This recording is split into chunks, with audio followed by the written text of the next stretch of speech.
name of Allah, the Beneficent, the Merciful. May the peace and blessings of Allah be upon the Prophet and his family. My name is Mohammad Amin Ahmadi. I'm from London, UK. I'm currently there an aerospace engineer and working in data analysis.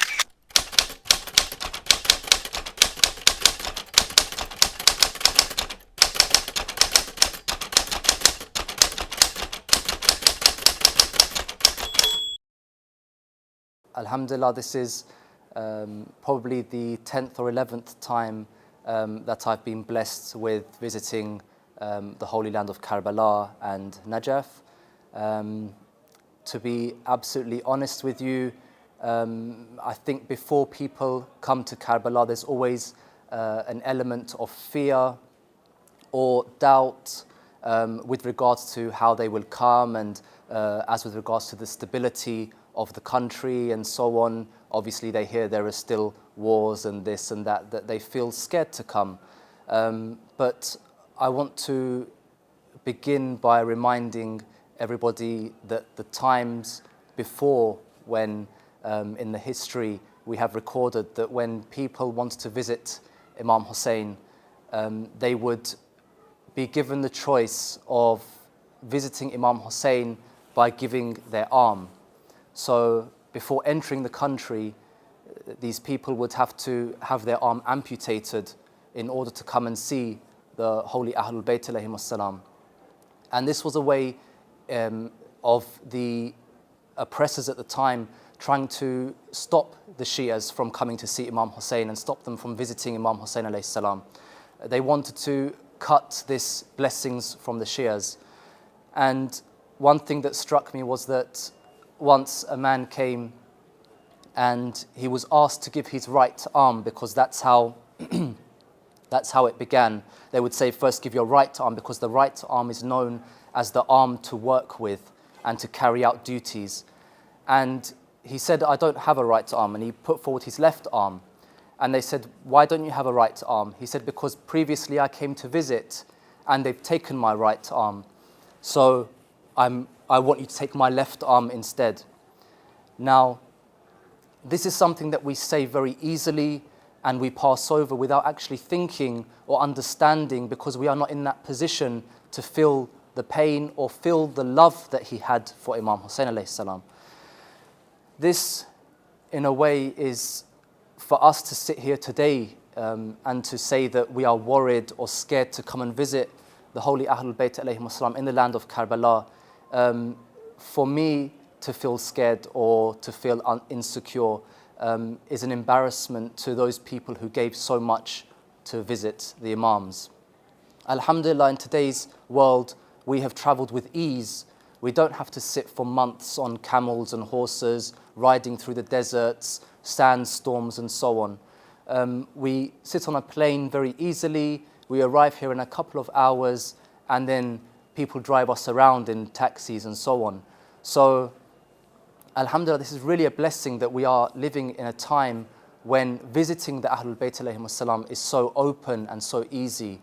And I thank Imam Hussein for that, because it truly is a test to see how far you are willing to go in order to visit them. The first time we came to Karbala, I was probably only about 14 or 15 years old, and it was something that was, you read about it in the books, but you don't actually understand what it's like until you reach here and you see it with your own eyes. Sometimes, not even the first time, even today, when I came and I noticed I was in Karbala, sometimes you become, you lose your words, you lose your thought train for a second, and you just become engrossed in the sight in front of you.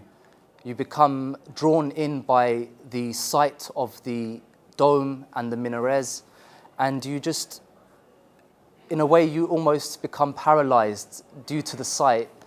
You don't know what to think, you don't know how to feel until it sinks in, and then you realize where you are. My experience of Karbala is that I think, without doubt, the thing that I ask for, the first thing I ask for always, is that I am able to come and visit again. Because without Imam Hussein alayhi salam and Hazrat Abbas alayhi salam, we don't have anything.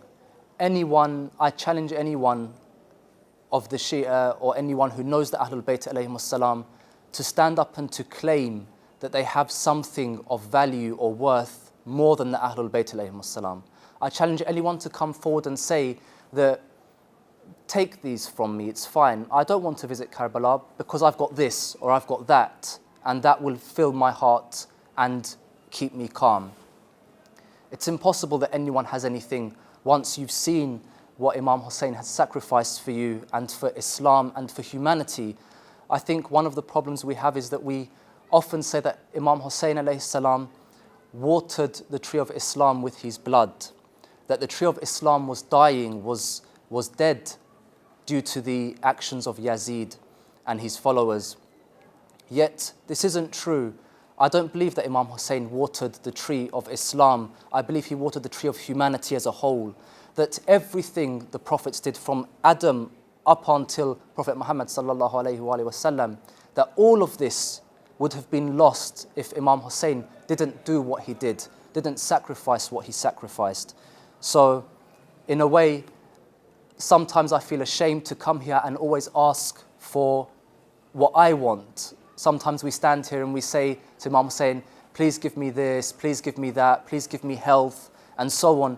But we often forget that to thank him for giving us this opportunity to live, to understand Islam and to know the school of thought of Ahlul Bayt alayhim salam. If it wasn't for him, no doubt all ethics and morals would have been buried at the time of Yazid.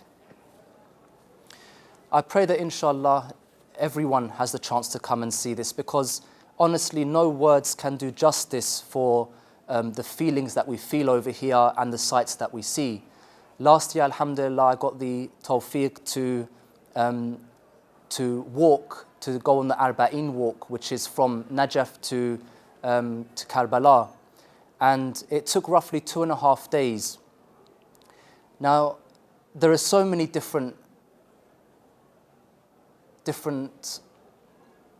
memories that I can bring up, but I'll just mention a few. I didn't believe that it was so big and so vast, the amount of followers of the Ahlul Bayt alayhim salam, what we say, the Muhibbeen of the Ahlul Bayt, that when I began to walk from Najaf, I realized that as far ahead as I could see, there were people, like a sea of people, and as far as behind as I could see, there were a sea of people. And that every 2 or 3 meters, there was a different tent pitched. And people from all around Iraq would come, and all around the world would come and pitch tents and help to serve the visitors of Imam Hussein. Serve them in what way? For example, one tent would focus on making tea. So their sole aim would be to make sure that they serve hot, sweet tea for the people going through, so that they have, something to drink, some energy to continue walking. And it was interesting for me to see that the people really do view Imam Hussein alayhi salam and serving him almost like a supermarket, if you like. That it was like they were selling tea, but they weren't taking money in return. They were taking sawab in return. They were taking the thought of, or the knowledge that they are helping the visitors of Imam Hussein to feel comfortable on the way and to have something to eat and drink. One person came up to myself, my father, my mother, my sister and my brother, and he was almost trying to pull my dad into the tent, saying, please come, this is the tea of the father of